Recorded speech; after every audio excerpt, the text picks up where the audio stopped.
was just completing my teachers in 1965, and I had no particular clinical specialty. I hadn't had time to develop one because I'd only had 1 year as a clinical physiotherapist. And Dr. Ted Nye had come back from doing his sabbatical in Sweden, where he had been working with particularly exercise physiologists. Oistrand was his name, and they had been developing cardiac rehab programs post myocardial infarction. And he wanted to set something up in Dunedin in a trial format, and he wanted a physiotherapist to help him.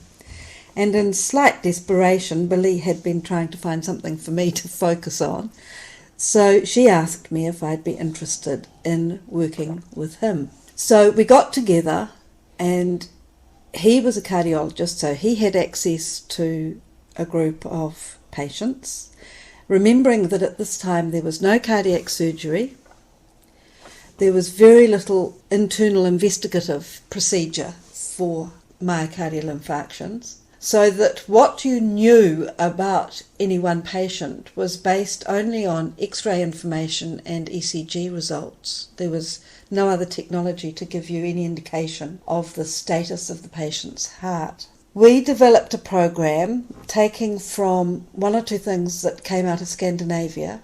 In particular, I was impressed by programs that had a lot of consideration for general mobility, flexibility as well as strength, as well as cardiac fitness, as it would now be called. Have to remember, though, that at that time all cardiac patients were in bed pretty much for 6 weeks post myocardial infarction.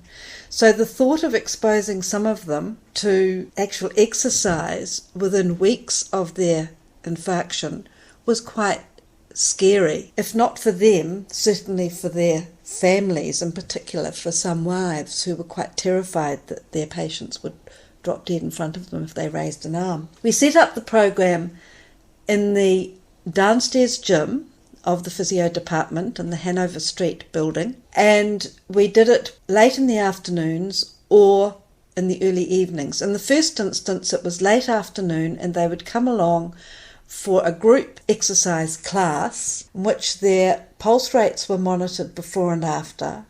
They were also being used at the same time for what would have been considered to be some of the early lipid studies, and being monitored in terms of whether they were high lipids because of their genetic predispositions or their diet. And we developed a group of people who were nearly all men from across the social spectrum of Dunedin. It was quite successful to the extent that we couldn't get rid of them. They kept on coming, and they wanted to continue to have that contact. There was quite a lot of good education material that was given to them, albeit informally. Because of the risks of cardiac arrest at that stage, Ted Nye or a registrar was always present when we had the patients in. We therefore were very lucky with the facilities. We therefore decided that we would perhaps be brave enough to use the large pool in the school as a part of the total exercise program. This actually attracted more people to not leave, but to stay there. And so we were now faced with huge numbers of people. I think we had something like 70 or 80 people by the end of a year on the books, and we were running out of days to treat them. So we decided that we would set up an organisation which the patients ran, and we would provide support and facilitation of, and they could move on with their exercise programs with the use of the pool, but under their own organisation, access to our facilities, access to our expertise and support. And that was the beginning of the Phoenix Club. In retrospect, we discovered one or two people who had very severe heart disease, which only became apparent as increasing information was coming through on investigative and diagnostic testing. And for example, we had one patient who we discovered had a ventricular aneurysm, who we were cheerfully rushing up and down and around the gym and in the pool. He went on undeterred. there was no opportunity for surgical intervention then. In developing the pool program and trying to think of something that would be good, we were very aware that we weren't going to try and make it too competitive. We decided that we would look at some sort of modified water polo. So we got a whole lot of rubber tubes, car inner tubes. I'm not quite sure where we got them from. And we developed water polo sitting in a tube. I underestimated hugely the competitive nature of the men involved. And there was some concern that one or two would be likely to knock off the others and half drown them in the pool.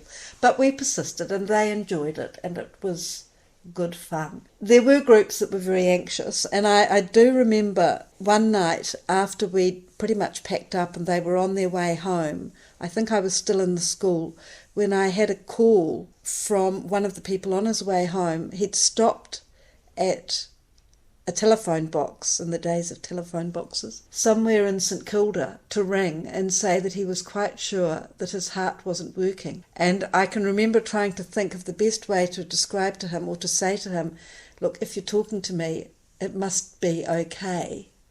Just go home and sit down. And I rang Ted Nye, who went round to see him, and all was well.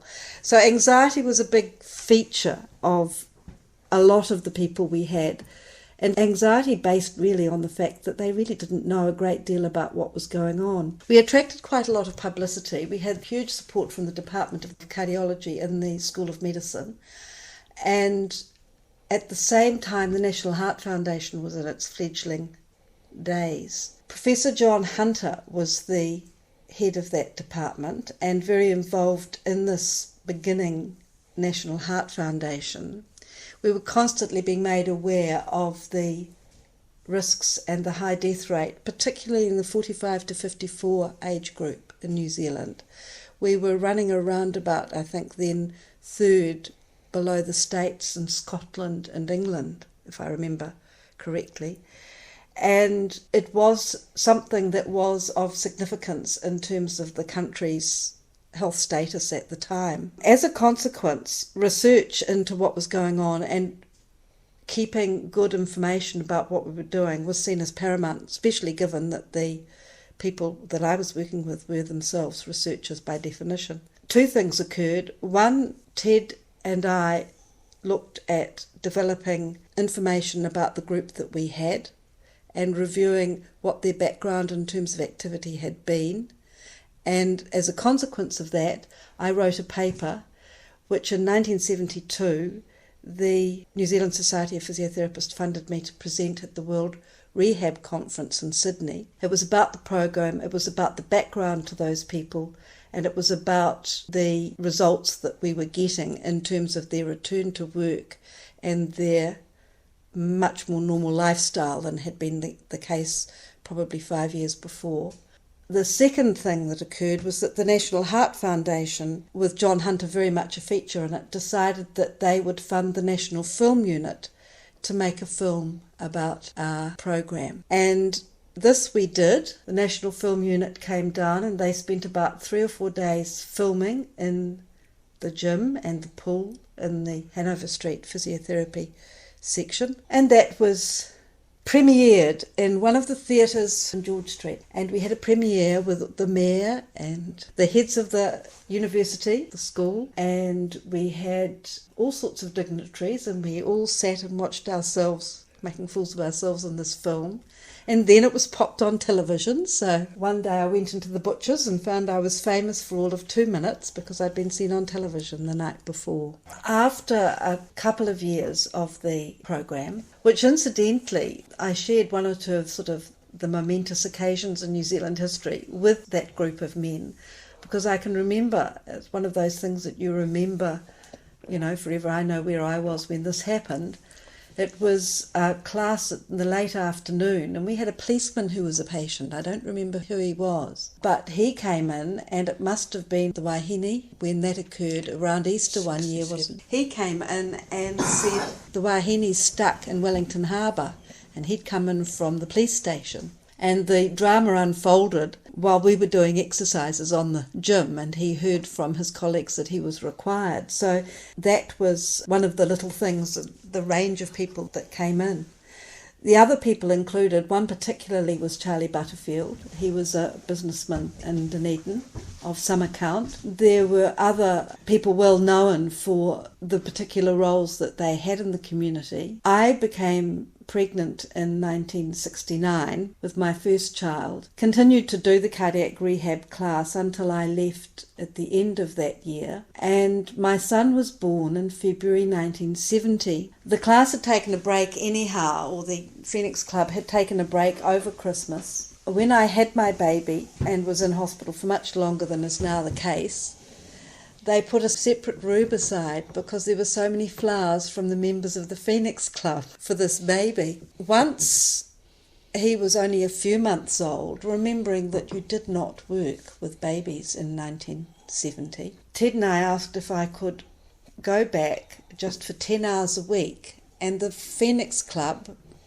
who had by then, led by Charlie Butterfield, developed a fund to keep it going, said they would continue to pay me from their funding.